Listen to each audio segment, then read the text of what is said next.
આ જગ્યા જોઈને આપ જાણી જ ગયા હશો કે અમે પહોંચ્યા છીએ રાજકોટની ધર્મેન્દ્ર રોડ બજાર પર. પરંતુ તમને જાણીને નવાઈ લાગશે કે આ રોડનું નામ લાખાજી રાજ રોડ છે. શું છે આ રોડનો ઇતિહાસ, ચાલો જાણીએ મારી સાથે. રાજકોટનો સૌથી જૂનો અને પ્રખ્યાત રોડ લાખાજી રાજ રોડ. આ રોડનું નામ કદાચ આપણે રોજ સાંભળીએ છીએ, પણ તેના નામ પાછળનો ઇતિહાસ તમે જાણો છો?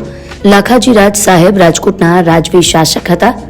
તેઓ દર્શનશીલ અને પ્રગતિશીલ નેતા હતા. તેમણે શહેરમાં road, school, library, garden, hospital જેવા અનેક વિકાસ કાર્યો કર્યા હતા.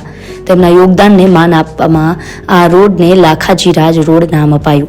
આજે પણ આ રોડ રાજકોટના વેપાર અને સંસ્કૃતિનું કેન્દ્ર છે. આવો ઇતિહાસ જાણીને જ્યારે તમે અહીંથી પસાર થશો ત્યારે તમને લાગશે કે આ રોડ માત્ર રસ્તો નથી, પણ રાજકોટના વારસાની ઓળખ છે. આજે પણ શોપિંગનું નામ પડે તો એટલે શોપિંગ તો અહીંથી જ થાય. અમને કમેન્ટમાં જરૂર જણાવો કે તમને આ બજારનો અનુભવ કેવો રહ્યો છે.